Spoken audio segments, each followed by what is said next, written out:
ẹkún abiyamọ ìyá olórí Naomi bú sẹ́kún gbaragada ní gbangba.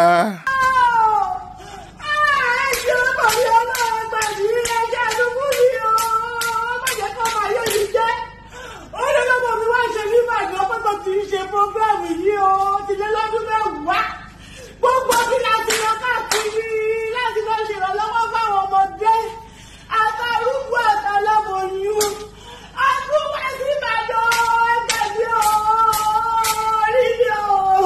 ìran tó ṣeni láàánú gidigidi ni ìran ọ̀hún. ìran tó gbomi lójú ẹni ni kò sì sẹ́ni tí ara ọmọ kò ní í ta tó bá wo fídíò náà.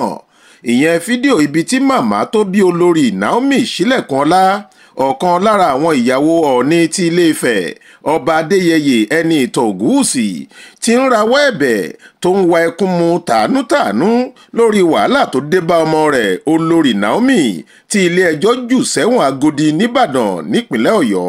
bí màmá àgbàlagbà náà ṣe ń kébò sí ẹ ṣàánú mi pẹ̀lú omijé lójú, bẹ́ẹ̀ ló ń ké tantan tó sì ń kà bòròbòrò pé kì í ṣe ohun táwọn ń retí pé kó ṣẹlẹ̀ ló ṣẹlẹ̀ yìí.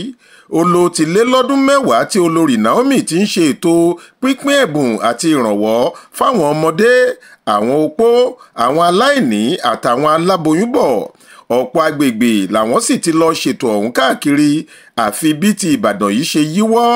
màmá náà sì kẹ́dùn pẹ̀lú àwọn tí ọmọ wọn kú sínú ìṣẹ̀lẹ̀ náà, àmọ́ ó rawọ́ ẹ̀bẹ̀ sí gbogbo àgbáyé àti ìjọba pé kí wọ́n gba òun, kí wọ́n bá òun tú Naomi sílẹ̀ nínú ìgbèkùn tó há sí.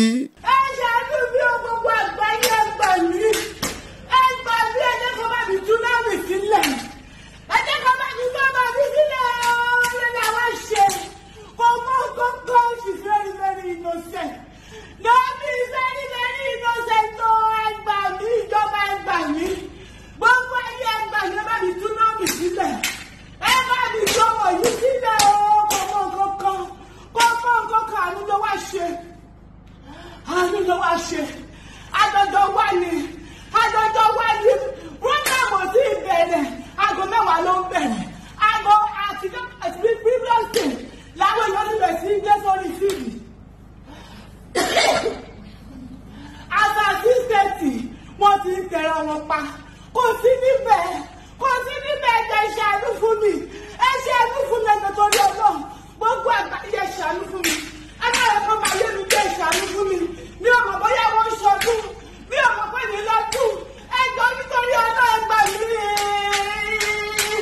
ẹ gbà mí, má yẹ kó pa mí lọ́mọ, má yẹ kó máa yé mi jẹ́, ẹ má yẹ kó máa yé mi jẹ́ ìjọba ìṣàánú fún mi, ẹ gbà mí. Wọ́n ti mú Naomi lọ sọ́gbà ìwọ̀n lánàá, wọ́n ti mú lọ́gbà ìwọ̀n. mi ò mẹ́ni tí màá pẹ́ omi mẹ́ni tí mo ṣe o. ẹjọ́ nítorí Ọlọ́run ẹ bá mi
ẹ ó rántí pé kérésì kù ọ̀la ìyẹn ọjọ́ ìṣẹ́gun túsídẹ̀ẹ́ ọjọ́ 24 oṣù kejìlá ọdún 2024 yìí ní ìjọba fojú olórí wòlíì Naomi Ṣílẹ̀kùnọlá ọ̀gbẹ́ni Oríyọmí Hamzat ti iléeṣẹ́ rédíò Àgídìgbò FM àti ọ̀gbẹ́ni Fàsásí Abdullahi Babatunde tó jẹ́ olùkọ́ àgbà principal iléèwé Báṣọ̀run Islamic High School nìbàdàn bá ilé-ẹjọ́ lórí ẹ̀sùn oníkókó 4 tí wọ́n fi kàn wọ́n. Lára àwọn ẹ̀sùn ọ̀hún ni pé wọ́n gbìmọ̀pọ̀ láti hùwà ibi, wọ́n hùwà àìbìkítà èyí tó yọrí sí ìpalára fún ọmọlàkejì, wọ́n kùnà láti ṣètò ààbò tó yẹ fún ẹ̀mí àti dúkìá, àti pé wọ́n hùwà tó dá ẹ̀mí àwọn ẹni ẹlẹ́ni légbodò lọ́nà àìtọ́. Lẹ́yìn táwọn olùjẹ́jọ́ mẹ́tẹ̀ẹ̀ta ti sọ pé àwọn kò jẹ̀bi, adájọ́ ilé-ẹjọ́ májísírèètì tó fìkàlẹ̀ sí agbègbè Ìyágànkù nìbàdàn ọ̀hún májísírèètì àgbà Ọlábísí Ògúnkànmí pàṣẹ pé kí wọ́n taari àwọn olùjẹ́jọ́ mẹ́tẹ̀ẹ̀ta sí ọgbà ẹ̀wọ̀n Agodi náà títí di ọjọ́ 13 oṣù kínní ọdún 2025 tí ìgbẹ́jọ́ yóò máa tẹ̀síwájú. Bákan náà ló pàṣẹ fáwọn ọlọ́pàá kí wọ́n tètè fi ìwé ẹ̀sùn wọn ṣọwọ́ sí ẹ̀ka tó ń gba àwọn adájọ́ lámọ̀ràn ìyẹn Directorate of Public Prosecution fún àmọ̀ràn tó yẹ. Gbogbo èyí wáyé látàrí ìṣẹ̀lẹ̀ ìbànújẹ́ tó ṣẹlẹ̀ lọ́sẹ̀ tó ṣáájú níbi tí àwọn aráàlú tí wọ́n ń haragàgà láti gba ẹ̀bùn oúnjẹ àti owó tí olórí Ṣílẹ̀kùnọlá fẹ́ há gẹ́gẹ́ bí ìtọrẹ àánú tó máa ń ṣe lọ́dọọdún ti tẹ àwọn ọmọdé bíi 35 pa tí ọ̀pọ̀ sì tún farapa yánnayànna lásìkò tí wọ́n ń ti ara wọn. Èyí ló ṣokùnfà bí àwọn agbófinró ṣe lọ fọwọ́ òṣìkún òfin mú àwọn afurasí olùjẹ́jọ́ títí kan olórí Ṣílẹ̀kùnọlá àti Oríyọmí Hamzat, àmọ́ wọ́n ti fi 5 lára wọn sílẹ̀. Wọ́n ní wọn kò mọ́wọ́ mẹsẹ̀ lórí ìṣẹ̀lẹ̀ náà. Oríṣiríṣi ọ̀rọ̀ ìbánikẹ́dùn àti àánú làwọn èèyàn ti kọ sábẹ́ fídíò gbàjarè tí màmá olórí ṣe yìí. Ọ̀pọ̀ ló sì káàánú màmá náà àti ọmọ rẹ̀ tí wọ́n ṣàdúrà pé Ọlọ́run máa kó wọn yọ. Àwa náà Tàbíọ́lá ní Olúwa dákun má jẹ́ kí ọmọ aráyé sọ oore di ibi mọ́ wa lọ́wọ́ o. Ìkúnlẹ̀ abiyamọ o.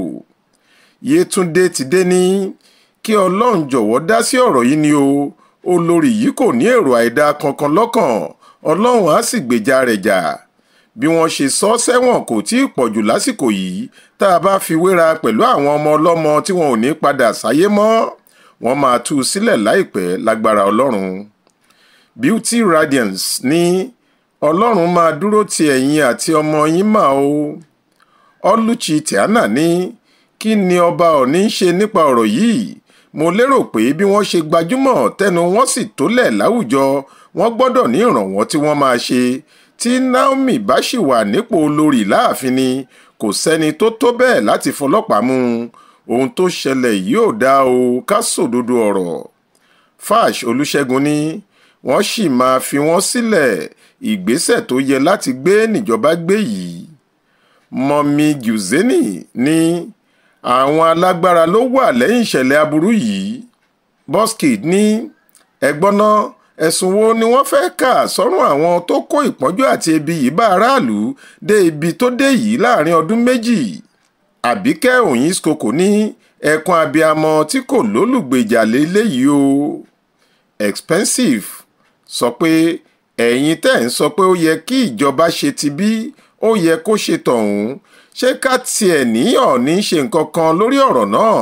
Ẹ retí pé kó máa wá ṣàlàyé fún yín lórí ẹ̀rọ ayélujára ni àbí? Ó ga fẹ́yìn ọmọ Nàìjíríà o. Ẹnìkan tún sọ pé àánú wọn ṣe mí o, mo bá wọn dárò gidigidi àti bẹ́ẹ̀ bẹ́ẹ̀ lọ. Faith Adébọ́lá ló jábọ̀ ìròyìn fún Ìta Fàájì.